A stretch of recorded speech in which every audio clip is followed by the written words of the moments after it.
first down. Into heavy traffic, and it's intercepted. Picked off here by Anthony Hitch.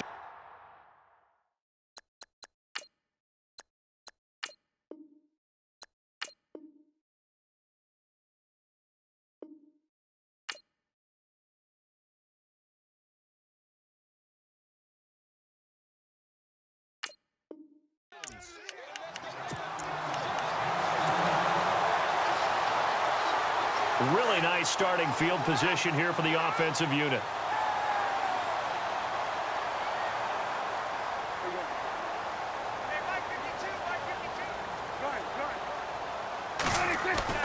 Following the interception, here's Prescott. Over the middle, complete. It's Elliott. And he'll lose yardage here. Back at the 41. It's a loss of a yard there, and now second down. Prescott now on second down.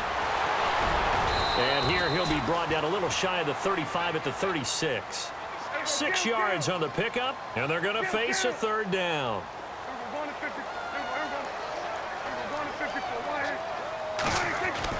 Here's Prescott. And this is going to be incomplete. I'm not sure we could spot any tendency here on this third down. They could have run it or passed it. Either one was available. They chose to try and get it through the air, but they were unsuccessful.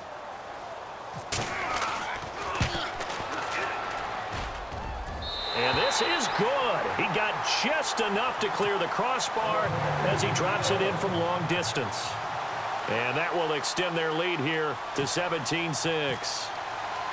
Now, after the field goal, Bailey will kick it away. And this will not be returnable. It's out of the back of the end zone for a touchback. New Orleans offense working its way back out there. As we look at them ahead to 2018, as that wound at the end of 2017 continues to heal, Charles, they're going to have Kamara, Ingram, Thomas. If they have Breeze back at quarterback, this should be an excellent squad again. It certainly should, and frankly, if the offensive line comes back healthy and intact, that's another big win for them, especially with their 2 tackles. Teron Armstead at left tackle. Ryan Ramczyk, who was a rookie last season at right tackle. They are loaded going forward. If they could get a real playmaker at tight end, that might be the last piece. And if that happens, I'd hate to be a defensive coordinator trying to game plan for them. A good gain of 14 there, and it moves the chains. To throw is Hill. And no escaping this time as Hill go down. They got him for a sack. Tyrone Crawford in there to sack him for a loss of 6. Here's Hill now on second down. Dancing to his left. Now he'll let it go on the run. And that's caught inside the 35. And now before this first down play, we're going to get a timeout here, as the clock will stop with 20 seconds to go in the first half.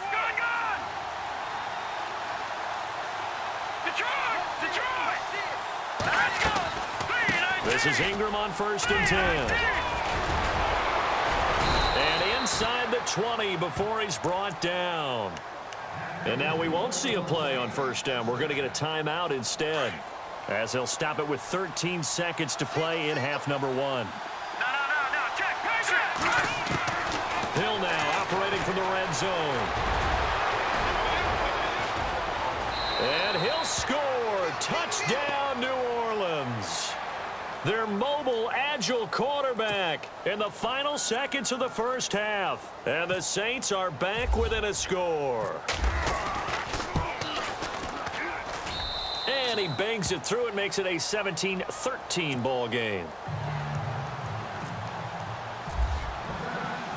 Morstead, the punter, out to kick it off. This is taken at his 4. And he'll be brought down at the 23, make it the 24-yard line. So the football switching hands here in just a second. And, you know, Tom Brady, just to go off on a tangent for a second, may have lost the Super Bowl, but 3rd MVP this past season, and what he did at age 40, really something, right, Charles? Absolutely phenomenal. Ended up beating out Todd Gurley, the running back for the Los Angeles Rams. But he would have traded it for a Super Bowl win, don't you think? How about this? The last 9 NFL MVPs to play in the Super Bowl that same season, 0-9. Yeah. You go all the way back to Kurt Warner in, what, 1999 where he won the double? We were going over that stat earlier. That is hard to believe. But he would have been the MVP had the Patriots pulled that one out. Yeah, he still has 5 rings, though. 5 Super Bowl titles for Brady. This will be fielded at the 6. And nice work on the return as they'll start their drive just past the 30-yard line. Out come the Saints now. They'll go on offense first here to begin the third quarter.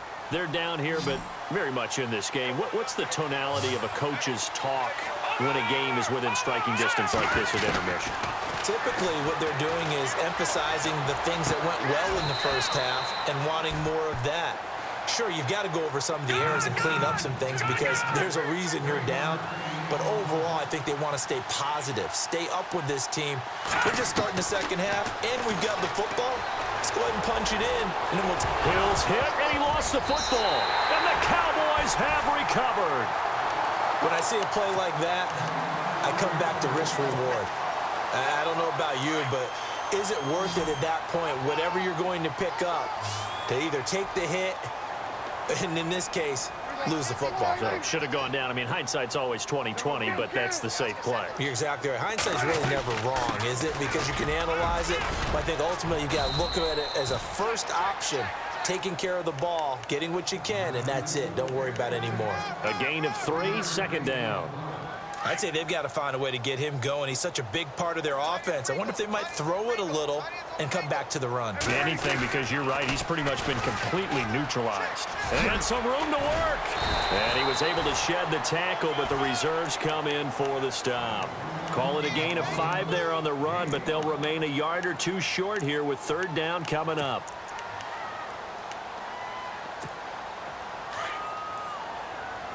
Defense showing blitz.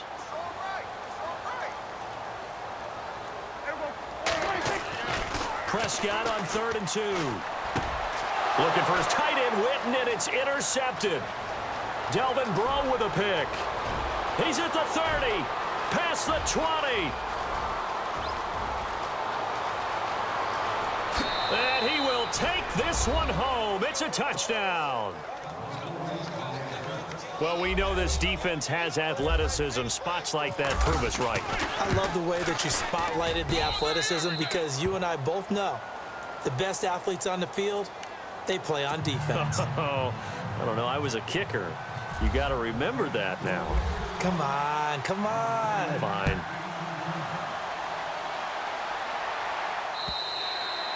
And they will not get a chance to return this one as it's through the end zone for a touchback. The Cowboys offense heading back out and ready to go again. And last time, decent field position through the pick 6. Obviously costly.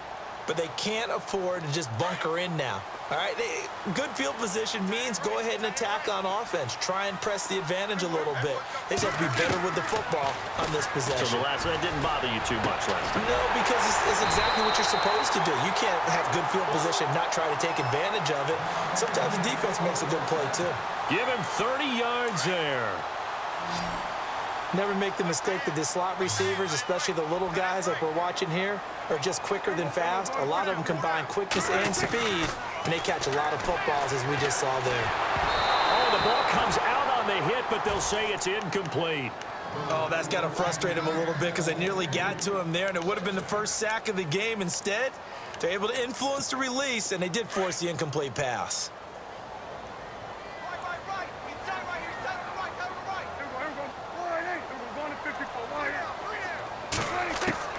Throwing again, Prescott on 2nd and 10. Escaping the pressure right. Give him 10 that time, escaping the danger, running with it, and picking up a first down.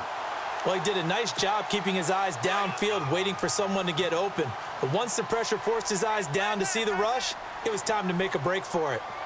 A first down throw for Prescott.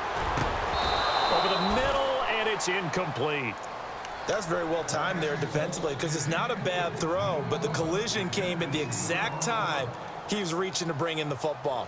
Really, really well done. Decent offense, just better defense. I think you're right. On On second down, Prescott again. Pass incomplete. That one didn't quite make it to the target, but that's not always a function of the strength of the arm of the quarterback, is it? Sometimes there's just too much pressure there. In any case, the ball doesn't arrive.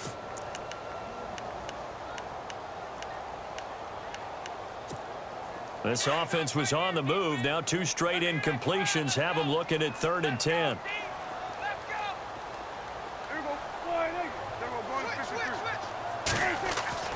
Throwing, Prescott. And that's incomplete. So he can't hang on, and as I watch that unfold, I remembered an expression that I've heard, maybe from you, I don't know, but you're going to get hit anyways, might as well hold on to the ball. Right, you know a coach said that, right? Yeah. Not an actual player. Not a chance at all. Way easier said than done. And this is off target to the left. Didn't get there anyway. It's no good, and this score will stay right where it is. Everything looked good. Good snap, good hold. Sometimes, though, the ball just doesn't want to go where you want it. And this one winds up no good.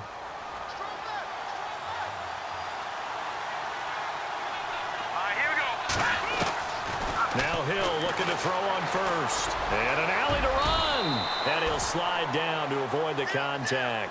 Give him 10 yards there, and about by the nose of the football, he's going to have a first down. Partner, he was going through his progressions. Not there, not there. After about the 3rd one, he decided he better pull it down and run for it. And he slides down and avoids the hit for good measure. He couldn't quite hold it. Got hit. Ball pops out. Incomplete. That would have been a great catch, but it's real difficult to hold on to it because it was contested all the way. Would have been a great play if he'd been able to haul that one in.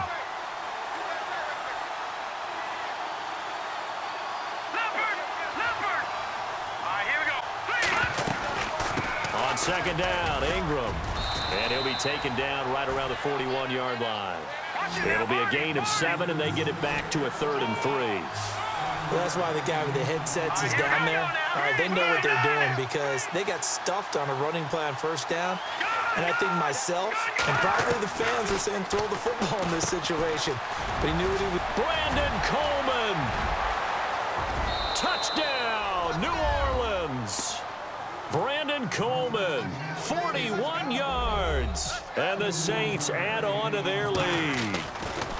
Coming into the year, Breeze, 465 touchdown passes. Add another one to the total. You know, it's funny. I just talked with his college head coach, and he told me that when Drew was a sophomore at Purdue, they weren't sure he was truly the starter, even though he started the opening game, and he made a play early in that one where the coach got on the headset and told the rest of the staff, well, fellas, we found our quarterback. Now we got to make sure we find the rest of our team. Breeze hasn't looked back since. Now the Cowboys offense heads back onto the field. Last time out, they had that long 50-plus yard field goal that they missed. And I'm sure on their sideline they're thinking to themselves, okay, do we still want to try one if we're in that position again? And I would dare say that the answer would be yes. They're going to have a lot of confidence in their kicker. But just to be under a heavy rush, and down he goes. Well, when defensive coordinators game plan to put pressure on a quarterback, they often want to use blindside rushes, and that's exactly what they did there. The cornerback gets to him and drops him.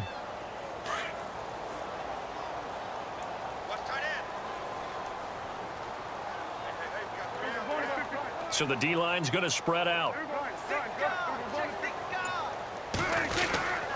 They give to Elliott. And he'll take this one up over the 20 to the 21-yard line. They get 5 yards on the run there. Still left staring at a 3rd and about 14. When you find that kind of yardage, you couldn't be more confident as a ball carrier. And guess what? You're going to go back and tell your offensive coordinator, I'd like to keep carrying it, thank you. Back now in Arlington. It's the Cowboys in possession of the football, but they trail here as we begin the 4th quarter of play.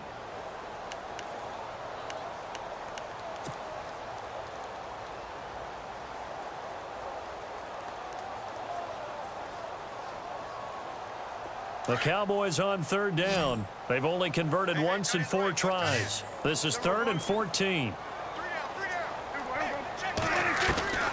From the shotgun, it's Prescott. Trying here for Bryant, and it's intercepted. Picked off near the 32.